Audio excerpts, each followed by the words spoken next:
wide open. Well, you want to get some cross ventilation. Yeah, it's kind of toasty in here. Well, why don't we turn the air conditioner up? Well, that's all right. There's a nice breeze, nice Mediterranean breeze.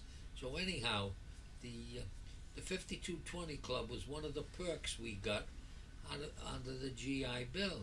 If you got out of the service, they would pay you $20 a week for 52 weeks. Huh. Without working. That sounds But that good. was supposed to be to help you have time to look for a job and get established. But that isn't how we used it. Everybody was using, and we called it the 5220 Club. So you collected for 52 weeks, $20 a week, and that was it. And you'd go down to a Department of Security way, and you'd meet all your friends there. Like if you had to go on a Tuesday, you knew all the people that were there on Tuesdays. If you had to go on a Wednesday, you knew all the guys that were going on Wednesday. And we go collect the 5220 Club. It's better. Nothing. So I didn't collect 5220 because in September I went to college, and then the government picked up the tab to go to school. Picked up the full tuition, and they paid all the books and everything. They didn't pay for sleeping. You were supposed to sleep at home. But if they gave you benefits under the education portion, then you don't get the 5220 because you're not unemployed. You're going to school. But I collected 26 weeks. That wasn't bad. 26 weeks of going to the beach, Bobby, with Tony Giuliano's father's brand new packet. So we had a very nice summer. So that's what I did then. So you went to college. Yeah. And how long were you in college? What? How long were you in college? How long? 2 years. I actually, it was a junior college. In those days, Bryant, you know Bryant University? It was a 2-year program. Grandma went to Bryant. I didn't know her from Bryant. But I thought you went to Edgewood. I did. I went to Edgewood Junior College. And that was a 2-year program. And it was all veterans that went there. They had to fill in places for the veterans. So this story about John Bergantini getting you into Edgewood didn't really happen? He never got me into it. John Bergantini never went to college. I thought he got you into Edgewood.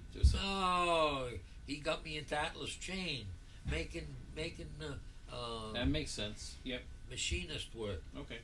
No, I went down to the Veterans Administration and talked with an advisor about going to college. And what happened? He was a little bit of a shady guy too. He convinced me to go to Edgewood Junior College. I was going to go to Bryant because I didn't want to go for 4 years. I wanted to commit myself to 2 years. And the thing was that when you finished your 2 years, if you wanted to, you could transfer in. So I went to Edgewood. You could transfer to another school and get 2 more years and get a 4-year program in. So I went to Edgewood, and it was great. They had Where's that? it's Barrington. What they did is they took over the Peck Estates. Your mother would know about the Peck Estates, and they made it was a beautiful place, and they made this college out of it.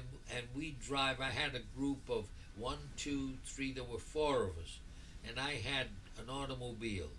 So we had a carpool, and they would each pay me, I think, $1 a week to pay for gas and so forth to maintain the car. And I'd pick them all up in the morning. We'd shoot down to Edgewood. We'd go to school all day. When then at the end of the day we'd get together. We'd all drive back home. I'd drop them off. But I developed 4 good friends, and one of them was Bob Kokoza, who wound up owning the King's hardware stores. He owned the King Hardware, still owns it today. Another one was Nicky Daneza, and he wound up working for the John Hancock Mutual Insurance Company. And he's still my good friend, and he was one of my ushers at my wedding. And the other was, boy, I know his name as well as I know my own.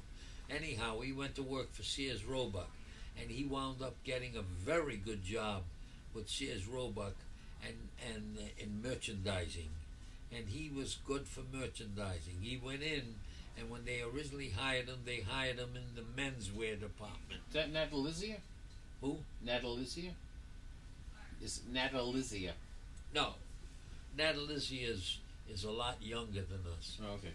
No, I'll remember the name and I'll tell you. The funny part of it is that John Falco was dating Anna, his wife, and this guy, oh Christ, I know his name as well as I know my own. I'll tell you later. And he wound up, and he was dating her too. They both were looking for Anna, and who won the prize? Johnny Falco. And Jesus. Yep, there you go. So what about the Saints? But anyhow, what about the Saints? He wound up running a large nationwide department for Sears Roebuck. They transferred him to New Jersey, and he moved his family. Who's that? Anna? Joanne. Who? Joanne. Oh, Anna would remember the name because we used to double date. That was a very popular thing in that time. You would double date. You'd go out with whoever your date was, and a friend would have another date, and you'd go out together because not everybody had automobiles. They were tough to get, and so you used automobiles. We went on a date one night with 6 people in my car. Holy mackerel! The thing was the springs were out flat. But anyhow, what kind of car did you have? In those days, well, first my automobile. The first automobile I owned was a 1936 Chevrolet, and I bought that when I was 16 years old. It was tough to get. You couldn't get a car. What happened? My Uncle Pat was from my father's brother. My mother's brother. Go ahead, Dad. If Mom's there, she'll tell me the guy's name. Here, give it to me. I can do it. Dad, you're going to get all over your pants. I'm a professional. Anyhow, Bobby. Go ahead, professional. Boy, these people really love the wine. No. There you go, I heard it. He did the professional. Look at this, they're all packed. And Joanne is She's not here. Where are you, Mom? Your wife's not here. not. Where did she go? I have no idea. She went to go read. She grabbed her book and took off. Yeah, go ahead. So, what was I telling you? You're talking about this guy. You bought a car, a 1930. Oh, 1936 Chevrolet. It wasn't. I didn't buy it in 36. It was a used car, but they were tremendous. He had this automobile. He had just bought it, and he drives up to our house, and he's got the automobile. He said, "Oh, Uncle Pat, you bought a car? Yeah, I hate it." What do you mean you hate it? You just so and so knew so and so It's Mom. that knows so and so, and he told me about the car. So I went up. I needed a car. I liked it. I bought it. But the doggone thing shimmies. When you drive, the front wheels go. If you go over 25 miles an hour, the front wheels go boom, boom, boom, boom, boom like this. It's not the best car. I think I got stuck. Oh, Uncle Pat, you didn't get stuck. How are you going to find a... What did you pay for it? He said $190. He bought the automobile. So I says, what are you going to do with it? He says, I don't know. I'd like to get rid of it. I wish I could get my... I says, you want your money back for that car? He says, yes. I says, I'll buy it from you. No, I don't want to sell it to you. You're my nephew. I don't want you to get stuck with this car. I said, I'm not going to get stuck. But he wasn't mechanically inclined, and I was. So, and I needed an automobile, and you couldn't get one. So my mother said to him, Pat, take the car, drive it up the driveway, because I didn't even know how to drive. I didn't have a license. And you put it in the yard for us. and here's your $190. And we gave it to him. He was happy and I was happy. But I wound up rebuilding most of the car.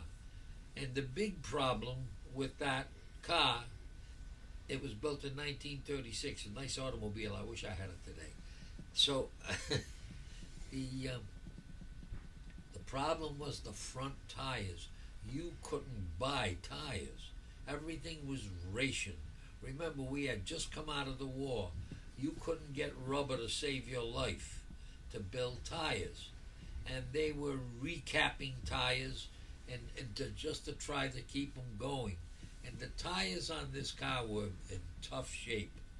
So what are you going to do? To keep it up, we used to get flat. They used to be, when you had tires in those days, there were tires, but there was an inner tube. Now it's a tubeless tire. There are no tubes in it. They used to have a rubber tube inside Like a balloon. the tire. And then what you would do is inflate the tube, and that would inflate the tires, and you would run on that. But if you hit a nail and you got a spike in there, it would blow the tire, and you'd have to take everything apart, and you'd have to repair the tube.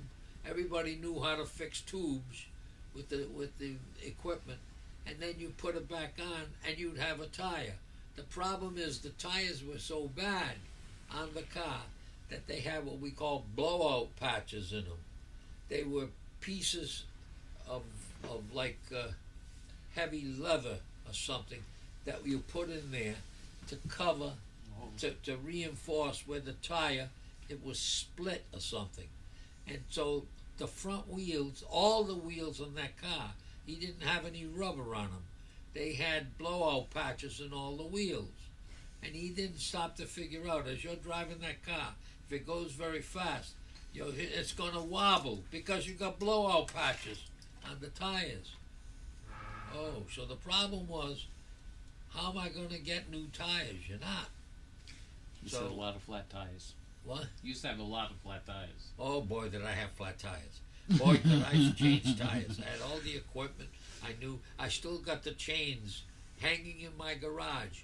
In the wintertime, we had snowstorms, and you can't get through the snow. There were ball tires. So we used to put chains on the back wheels. And I still got chains hanging on Fruit Hill there in the garage. I know. I've seen them. You've seen them. So, All right. So you be on a date with a girl, you blow up the tire, you say, get out of the car, you jack up the tire, you fix the tire, and you put the spare tire. No, we carry spares. You carry spare wheels in the trunk. Yeah. You didn't bag suitcases. I used to carry 2 spare wheels. And so that if one of them went, you jack up the car, take off the tire that was blown, take the spare wheel out, put it on, and keep rolling. That was common practice. That's what you had to do. But if you could get new tires, you'd be in like Flynn. So let me tell you about getting new tires, okay? Tell me about Grandma. Oh, I'm going to tell you about her next. Okay. But I have a cousin named Mario, and he's Ray Tomaso's brother. He's older than me about 2 years. He lives in Florida now. He was my cousin, and he was in the Marine Corps. He was in the Marine Corps, and and I have this automobile. Of course, he had no problem. When he come home, his father had a car. He drove his father's car. Not all day long, but he drove it at night. His father used it during the day, and he had it while I was on furlough. So so anyhow, I'm talking to him, seeing him, and I had this guy say, "Oh boy, it's awful with these tires. I can't get tires." What do you mean you can't get tires? I can't get tires. I went down to the ration board, and they gave me a great big. I'm on a waiting list. I'm on a waiting list. It'll be 2 years before I get tires. You went down to the ration board? I says, yeah. And they didn't help you? No. He says, I'll see you tomorrow. Okay. So the next day, I see him. He says, Monday morning, I want you to go down to Delane Street in the Nickerson house. And there's the ration boards in there. I says, yeah, I know that. I've been there. He says, you ask for Marie. I don't remember what the other name was. You ask for Marie, and she's going to be expecting you. he was dating her. He comes home and she was gaga over Mario. And here he comes home with his new Marine uniform, and they went out, you know. And she worked for the ration board. And he told her, my cousin can't get 2 tires. He can't. Tell him to come and see me.